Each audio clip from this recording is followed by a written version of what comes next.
Hey everybody, it's me and this is my morning walk and the shit that pissed me off before 8 a.m. Excuse my lip. I got into a fight with my 5-year-old. She went to give me a hug and I bent down as she jumped up and she nailed me. But, so, what I want to talk about today is Second Amendment and all the people speaking out against us having our right to bear arms and assault rifles and all the shit.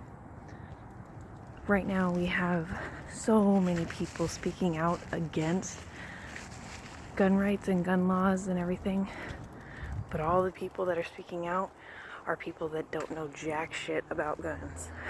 And I mean, especially the teenagers that were at the high school and the shootings and everything.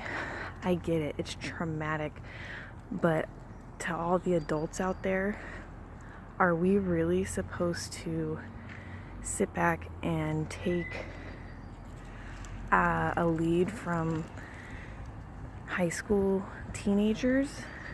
I mean, honestly, I don't know if everybody knows this, but your mental and emotional capacities do not fully develop until you are in your early to mid 20s, depending on your sex. So for us adults to sit back and listen to teenagers tell us that we should not have our gun rights is ridiculous and a little sad.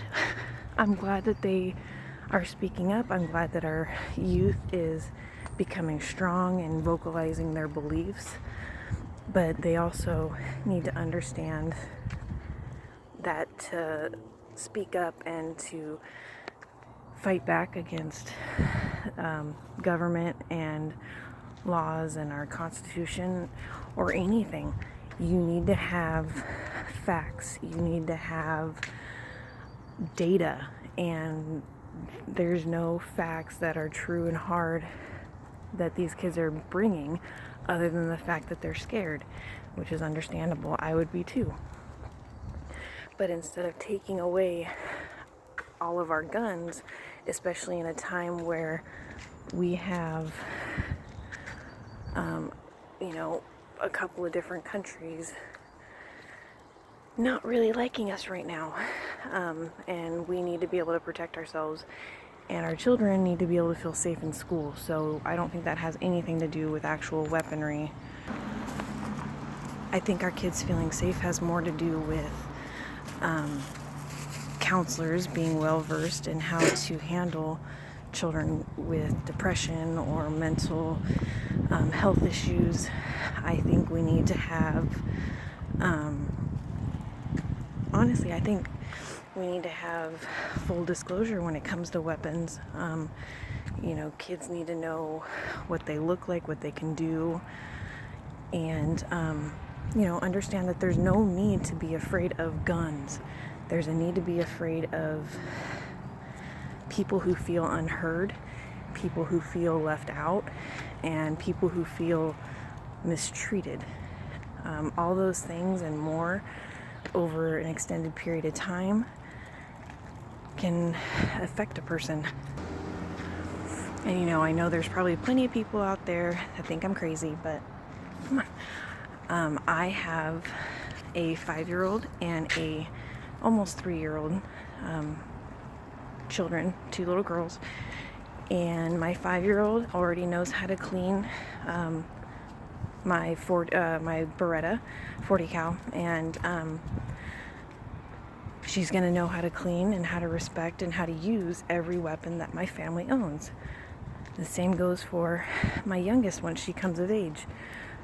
And I do this because my husband and I truly believe that part of the accidental shootings and stuff is due to the taboo and the unknown and just wanting to kind of rebel. So we feel like if there's no taboo, no no misunderstandings about the guns, that there won't be any curiosity, there won't be any need for my daughters to try and go into my gun safe when I'm not home. And that, to me, I think is important. You know, we as parents need to take a bigger and more active role in our children's lives and their mental upbringing. You know, unfortunately, in today's society, too many of us just work the daily grind just to be steady. You know, we work 40 plus hours a week. We don't get to spend hardly any time with our family, our work and employee, coworkers, whatever. They tend to be more close to us than our own family, and that's sad.